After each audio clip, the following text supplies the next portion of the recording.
I thought I was overthinking things, until I saw my sister being intimate with my husband with my own eyes. It happened on a quiet Sunday evening. We were at my parents' house, the usual dinner, the usual chaos, the usual way my mother doted on Rose while barely looking at me. I remember thinking how normal everything felt. The smell of roast chicken, the faint hum of jazz from the kitchen radio, the clinking of cutlery. And then, out of nowhere, everything stopped. Rose leaned toward Matthew, whispering something in his ear. He laughed, not the polite, distant chuckle he used to give around my family, but a low, warm laugh that used to be reserved for me. Her hand brushed his wrist. It wasn't an accident. It lingered. My fork slipped from my fingers. Nobody noticed. They were too busy talking about Rose's new job, how lucky she was to have such a helpful brother-in-law. My mother beamed at her like she'd just cured cancer. And I just sat there, frozen, watching my husband smile at my sister like I was invisible. I tried to breathe. Maybe I was imagining it. Maybe it was nothing. But deep down, I knew the truth had already started to rot inside me. I excused myself and went to the bathroom. My reflection stared back at me, wide-eyed, trembling, the same woman who once believed she had the perfect life. I'd spent 6 years building a marriage on trust, on love, on the belief that Matthew would never hurt me.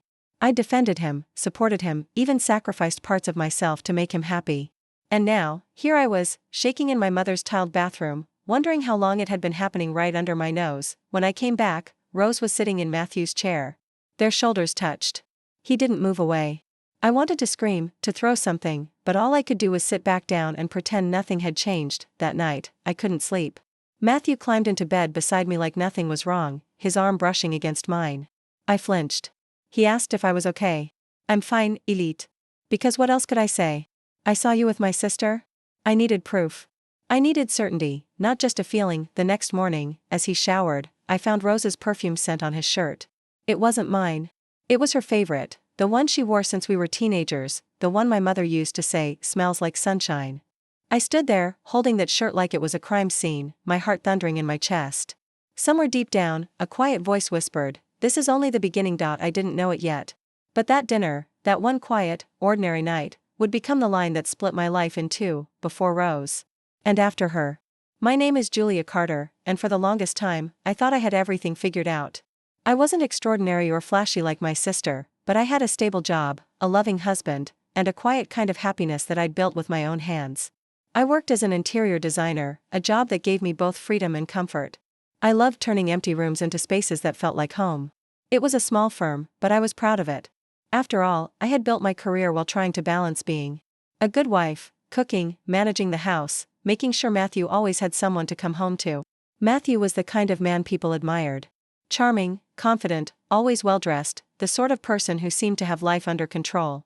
When we first met, he made me feel safe, like I could finally rest, that I didn't have to keep proving myself. Our 6 years of marriage weren't perfect, but they were steady.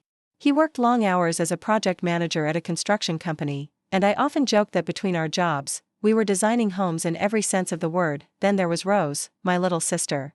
She had always been the center of attention, the girl who drew every gaze when she entered a room. Growing up, I'd been the quiet, responsible one. She was the radiant one, the baby of the family. My mother adored her, still does. And my father, gentle as he was, never stood up to Mom's favoritism. If Rose wanted something, she got it. If she made a mistake, someone else paid for it. Usually, that someone was me. A few months ago, I got a call from her late one evening. Her voice was shaking as she said, "Jules, I'm coming back home.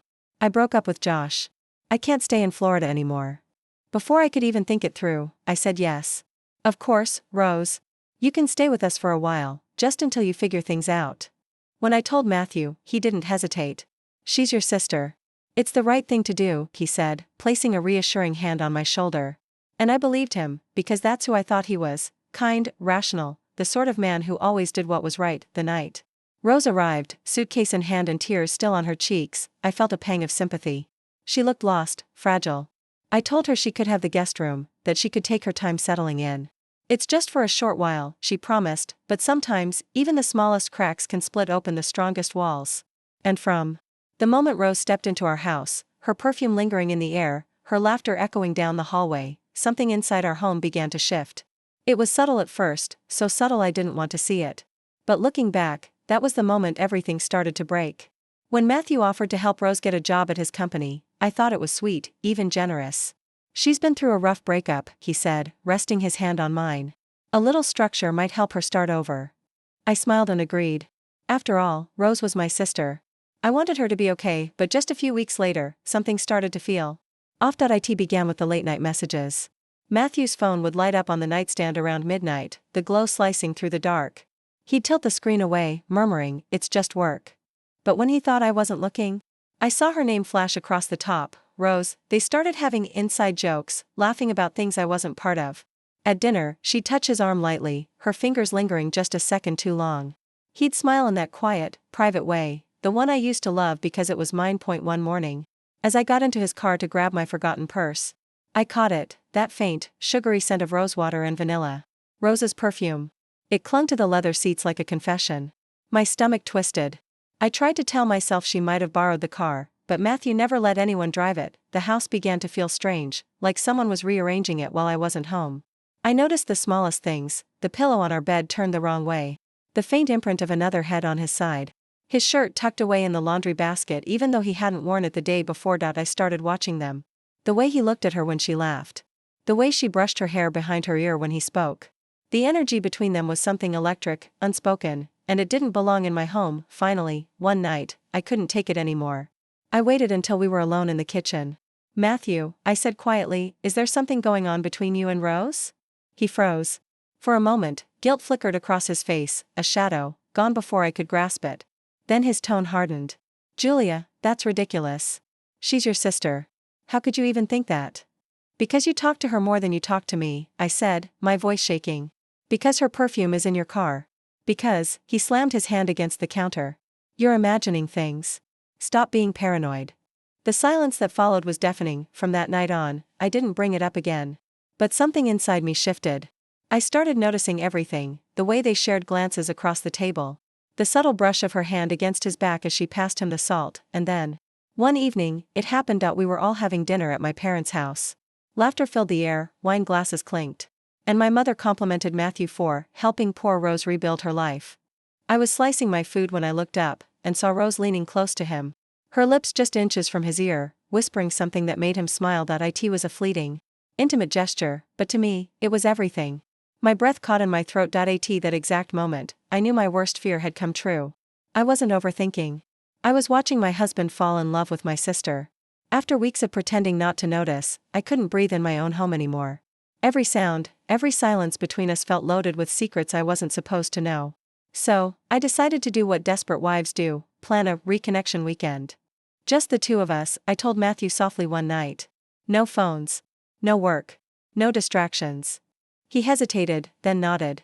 "Maybe that's what we need." We booked a cabin 2 hours away, the kind of place that smelled of pine and rain, where I thought maybe love could start over. I packed wine, his favorite coffee, even that old playlist we used to dance to in the kitchen. I wanted to believe this was salvageable. That maybe, if I gave him one last chance, he would choose us. The first night was quiet. Too quiet. He barely spoke during dinner, just kept scrolling through his phone, half smiling at something I couldn't see. When he finally put it down, I looked at him and felt like I was staring at a stranger wearing my husband's face. "Matthew," I said softly, my voice trembling, "are you sleeping with my sister?" He froze. The world stopped moving.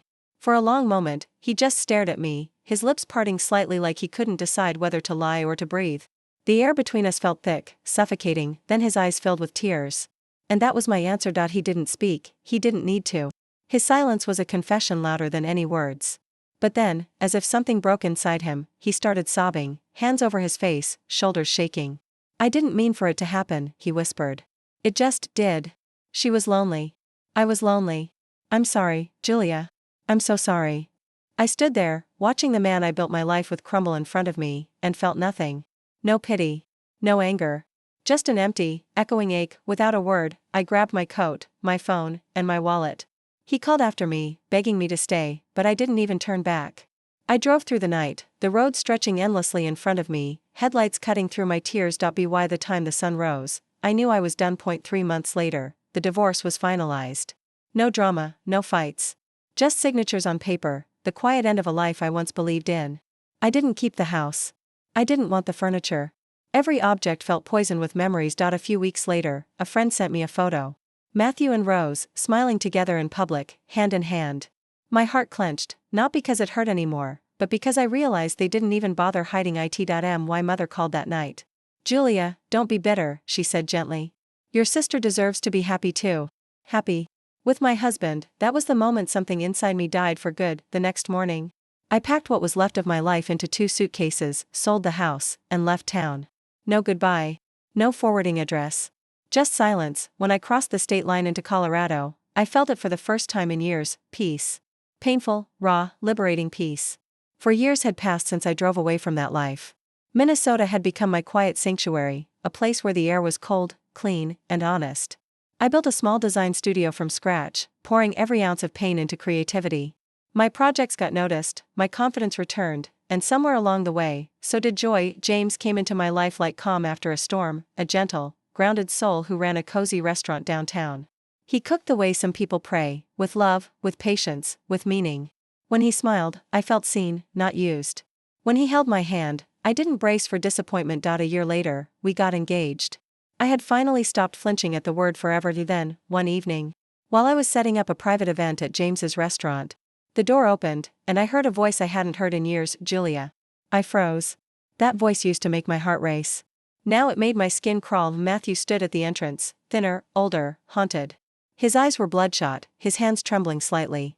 For a brief, detached second, I thought, he looks like a man who's finally met himself. "What are you doing here?" I asked, my tone sharp but steady. He swallowed hard. "I didn't know where else to go." "Rose," his voice cracked. "She cheated on me. With one of my coworkers. She took everything, the car, the savings." He stopped, his lips quivering, searching for pity that didn't exist. I needed to see you. To say I'm sorry. To have some closure." I almost laughed. "Closure." I looked him in the eye and said, "You made your bed, Matthew, now lie in it." His face twisted, first in shock, then in shame. But I wasn't done. I nodded toward the exit. "This restaurant belongs to my fiancé. You need to leave before I call security." He didn't move.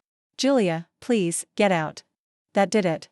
He turned, shoulders slumped, and disappeared into the night, the door closing behind him with a soft chime that felt like the end of an era. I stood there for a moment, letting the silence sink in, then exhaled. I didn't cry. I didn't shake. I just smiled faintly and whispered to myself, "Finally."